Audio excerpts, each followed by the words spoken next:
So today I am here with my first official video. I decided to do more of a sit down type of video just to kind of introduce myself to you all. Not necessarily introduce myself, but just kind of just share a part of me. I think I might take these glasses off. As you can see, yeah, I'll take these off. So, for those of you who don't know, my name is Tashira, and I'm a blogger, a stylist. I specialize in plus size fashion, but not just plus size.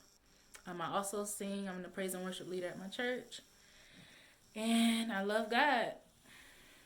It hasn't always been that way. I've always been in the church, but I haven't always had a genuine relationship with God. And I got to make sure I'm not looking at the screen and that I'm looking at the actual camera. So I'm not nervous, but this is something totally new for me. So y'all just bear with me. But today I just want to speak on a topic that has been very prevalent in my life. And I want to speak on sex. Dun dun dun.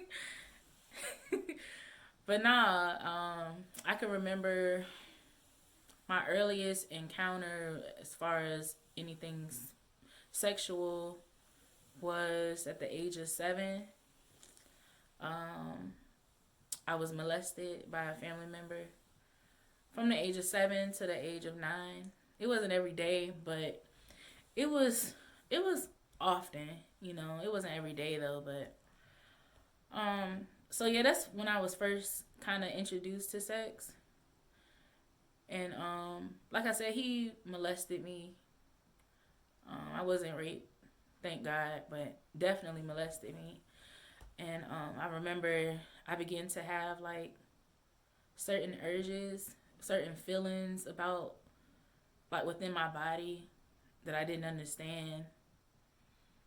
Like even after like the molestation took place, like it would be days and weeks would go by and I would just have like urges for this something, not knowing that I was actually like aroused. That's kind of sick. But yeah, so it started back when I was 7, and ever since then, the way I viewed sex was just kind of distorted. And I remember being 11.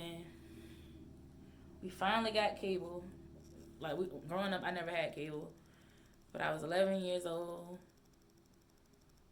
and I remember being home one day. And you know how you just be scrolling through the different channels, and the higher up you go, that's when you get into like the porn and DVR. I mean not DVR. What's the stuff called? The movies you gotta pay for, the new release movies and stuff. So I was scrolling and I started seeing all these different titles of just stuff. I'm like, huh? And I knew it was something like sexual. So at first I didn't click on it. But one day I was home by myself, and my parents still to this day don't know this story. I was home by myself and I scrolled up to those higher number shows. And I laugh a lot, y'all. You'll see. Like I laugh a lot. Sometimes it's out of just nerves, and I'm goofy anyway, so that's just what I do. But yeah, I saw this one in particular and I clicked on it. I don't remember the name of it, but I clicked on it.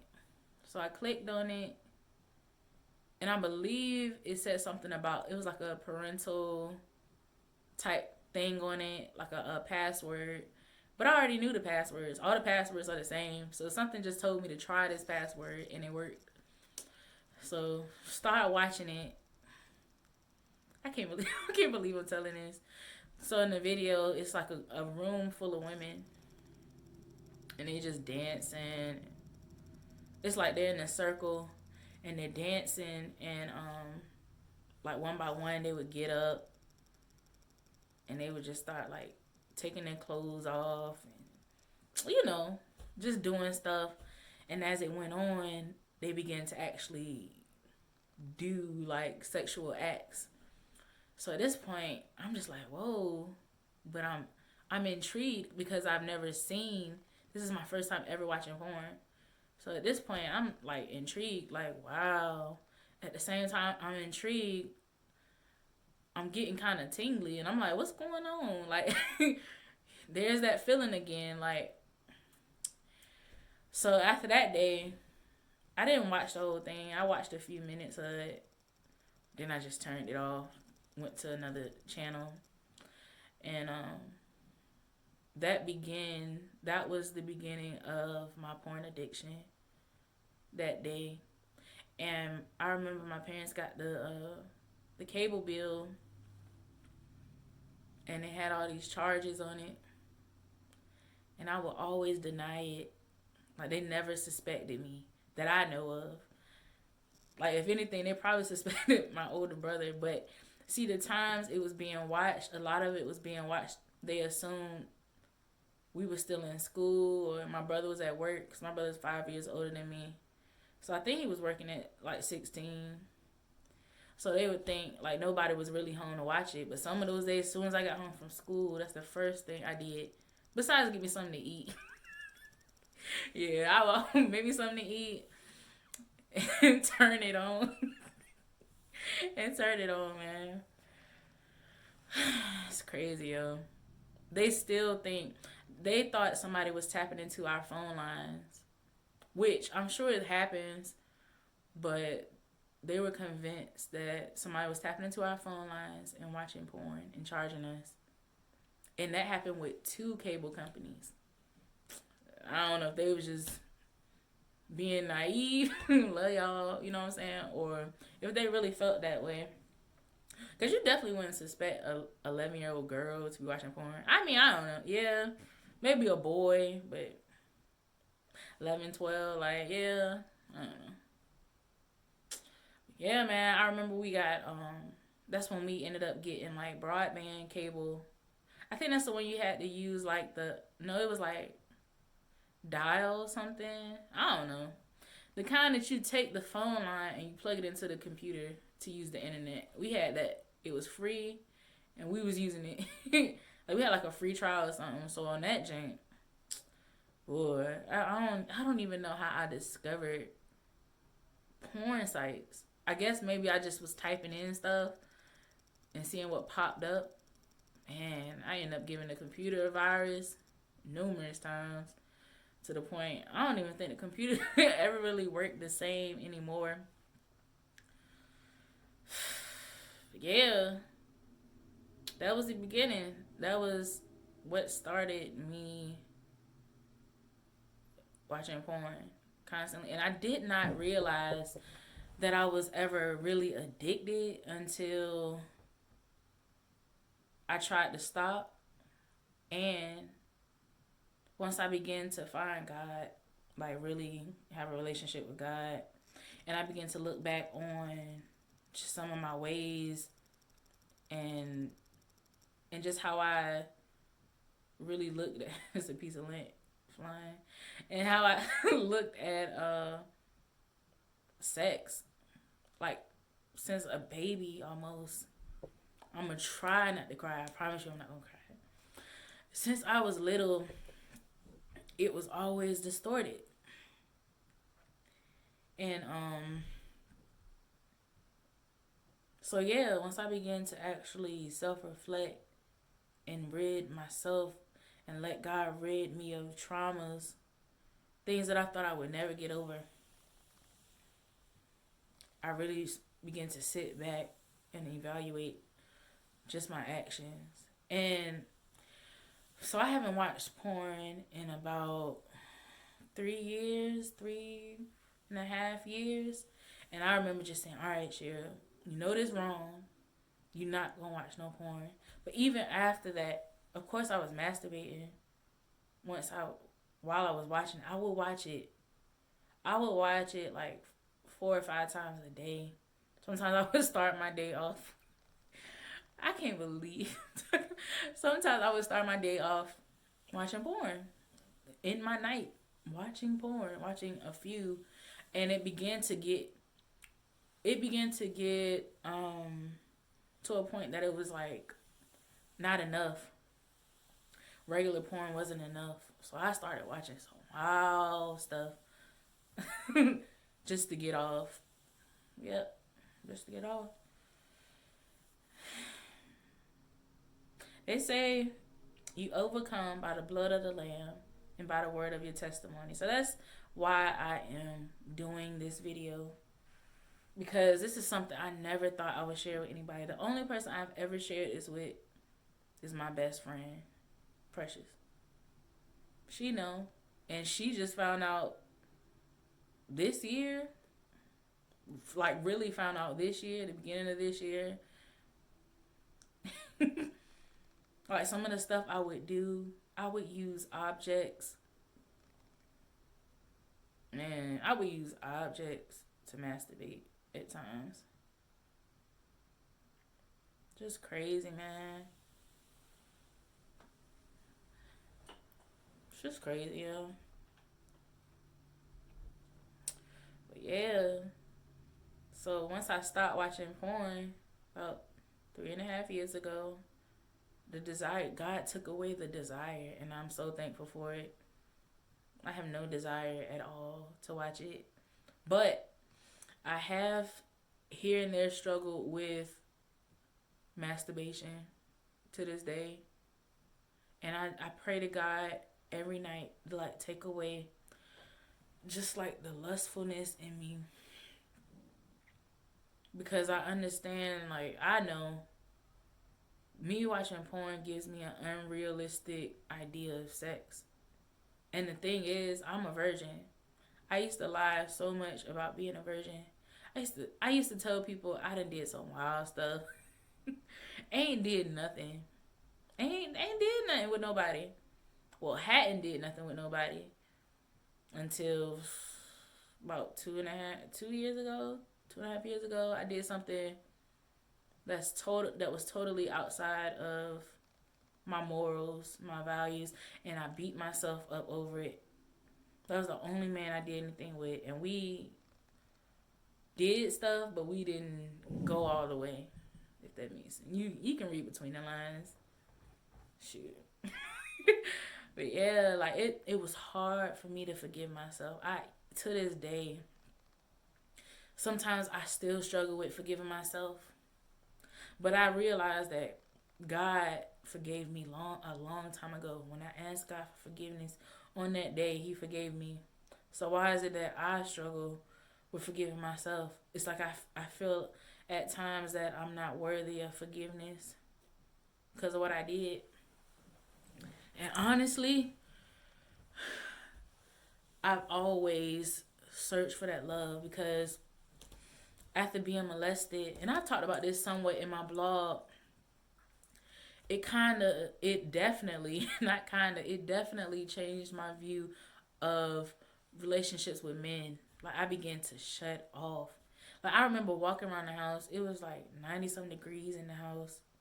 Well, outside, hot in the house, and I had this thick coat on. My dad was like, "Why are you walking around with that coat on? You in the house?" Like, I remember that. I was probably like 14, 15. I didn't want no man to look at me. I didn't want to really be seen by nobody.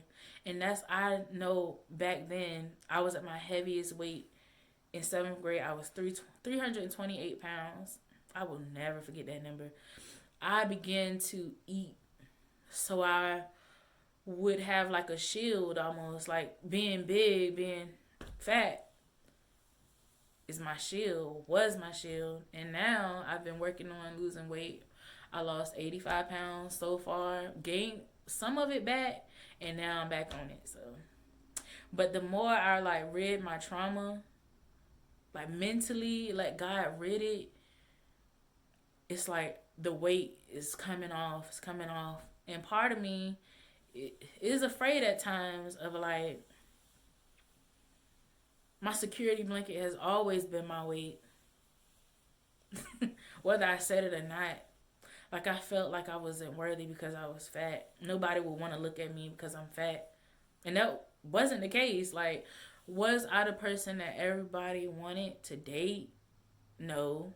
But the older I got, people gonna look. There's somebody for everybody out there. And that's what I tell myself. And yeah. Like, me watching porn, I have such a wide imagination. Like, yo, I could literally, my imagination is like I could sit and just imagine things. Like, I remember I asked my best friend this the other day. I was like, do you ever, or have you ever had a moment where you was looking forward to being by yourself just so you can like live in an alternate reality in your head, like basically like daydream about stuff and just have fantasies? Like, I tend to live in a fantasy world, and I've gotten a lot better because I don't feel like there's anything wrong with having a such a wide imagination and just being creative, but you have to be productive with that. And my thing was, I would see a man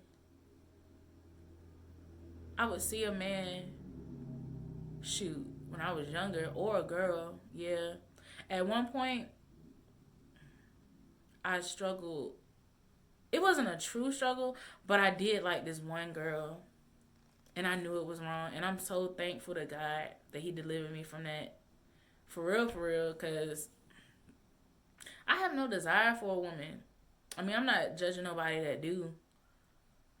Hey, it's your life. But I'm just thankful because I know that was just because for me, I was always searching for love.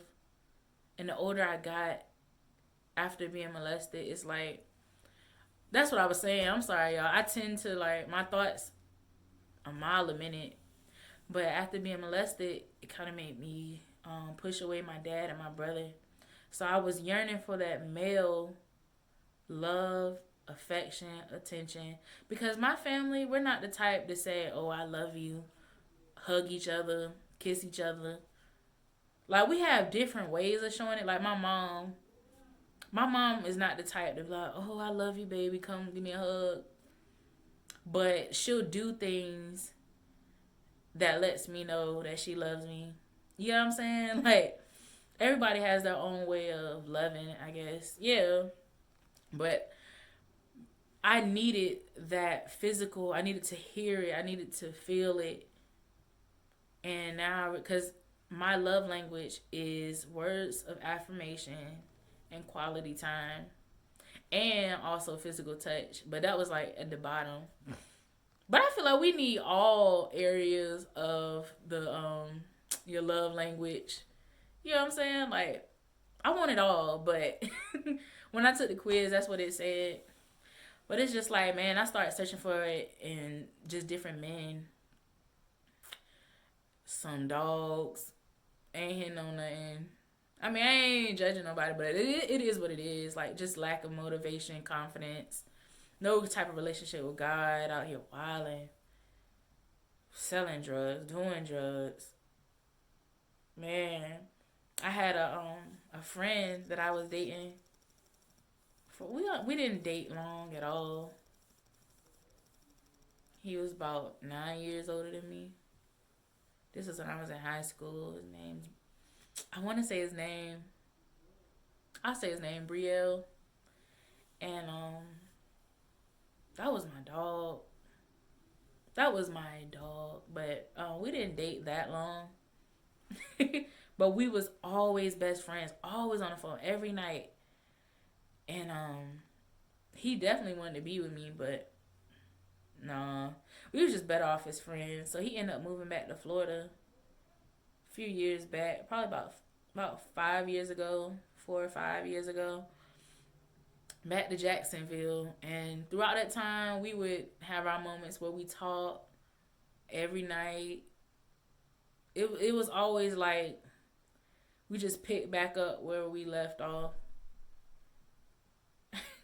We would pick back up where we left off, and he would always be like, man, I just want to be with you. he was.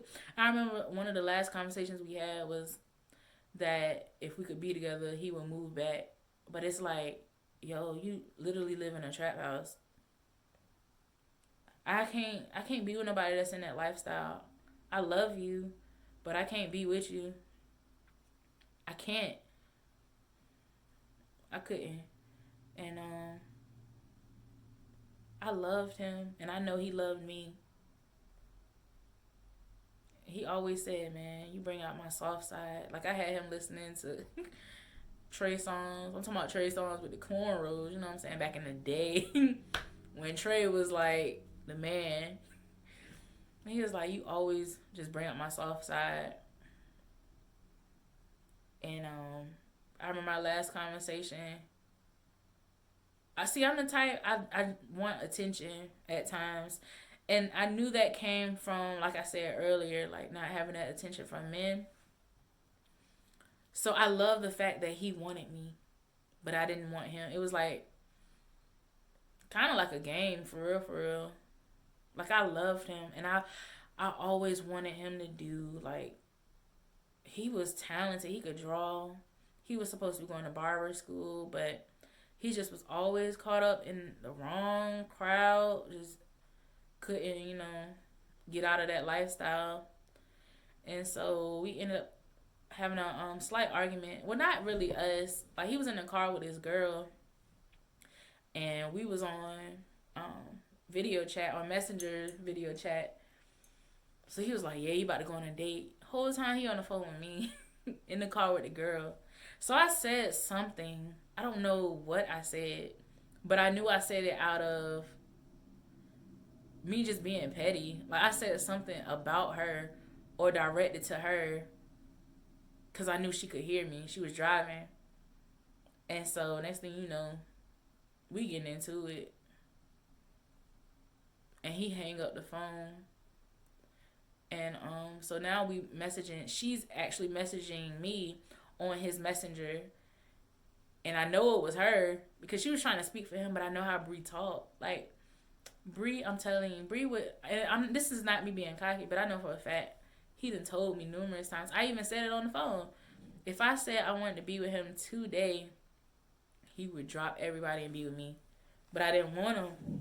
So it's like, why you playing with this man knowing you don't want him in that way, But I also knew he was telling me about her not being somebody that he was really interested in. She was just something to do. So I'm like, why even, at this point, I'm like, why even waste your time and energy with somebody that you don't see a future with, And so we was getting into it, me and her, on his app. And when it was all said and done, he was like, "Don't message me no more. Block me."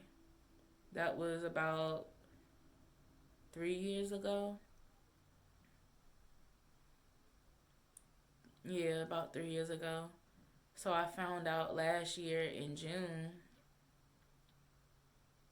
that Bree passed. Bree was killed. And the last conversation we had was an argument. It ended on bad terms. Out of all those years of just, I know he know I love him. But it's like, I just always, I always just wanted that love. And he made me feel loved. But as time went on, I began to, after that, I lost, well, he didn't die. The relationship died. The friendship died. My best friend. That was tough. That was tough. But the thing is, I saw it coming for, like, no lie, like at least a year and a half, 2 years. Like, I could feel it. And part of me was so anxious about it. I used to try to not do anything. Like, I was basically walking on eggshells so that my friendship with him would not end. I was trying to prevent it. I found myself trying to please him, do things that I know he'll approve of, or try to do this and that. just to get some type of a validation from him. And that's on me, you know, like I could say that now. But after that, I'm just talking to y'all. After that, I was I was already depressed. Cause I don't even think I was working then. Was I working? I was out of work for a period of time. I was lying about working. Man, I used to do some lying, man. I used to lie so hard about the dumbest stuff. Man. But yeah, I was real depressed. And I just downward spiral. So now I'm smoking. I'm doing edibles, drinking. I definitely didn't want to drink, but I was drinking. Man, alcohol has always been disgusting to me, but I was doing it. I was just trying to numb the pain in the midst of talking to these random men that only want one thing. You know what I'm saying? That I know aren't good for me. But I never gave in. Thank you, God. I never gave in. I used to play games, yo. I used to get what I wanted, but I was playing games. I ain't gonna tell you no lies. So after that whole situation with my old best friend, I remember sitting on the side of my bed one day. I had a edible. This was one of the strongest edibles I ever had. I ain't even eat the whole thing. I ate like a little piece. I was sitting on the side of my bed. Felt like I was on a roller coaster. I legit felt like I was on a roller coaster, like sitting there, like, man, when that joint hit, it hit, like, it hit. I'm so awkward, but whatever. It hit, and so I was sitting inside of my bed, just thinking about everything that's just been going on in my life. At this time, I was talking to somebody, this older guy, I ain't getting into all that. Yeah, he know who he is. And at this point, I was really like wanting that attention. I done lost my best friend. I ain't never really had no like genuine relationship.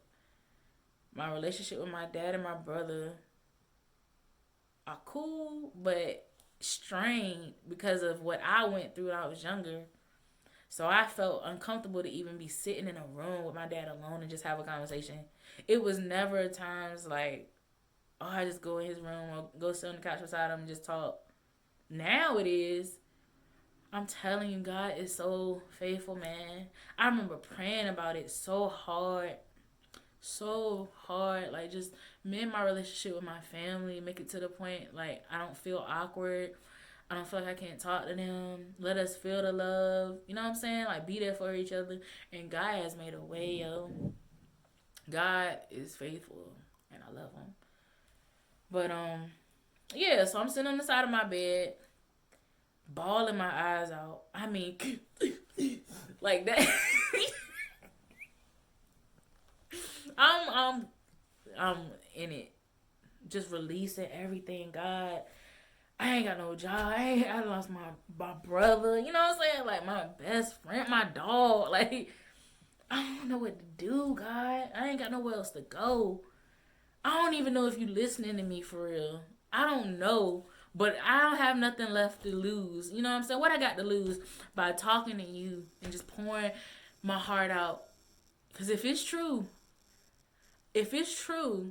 God, I know that you hear. You hear my cries and you already know what I'm going through. The things I couldn't put into words, you know. You know what I'm saying? You just waiting on me to come to you.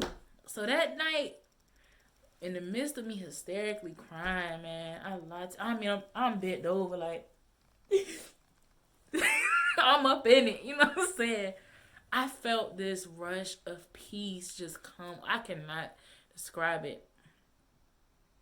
You ever just like sit like outside one day, it's like a nice warm breeze. The sun is like kind of going down, but it's still kind of day out, and you just feel like this calm, like you just feel light and airy, and everything's just right in the world, in your world.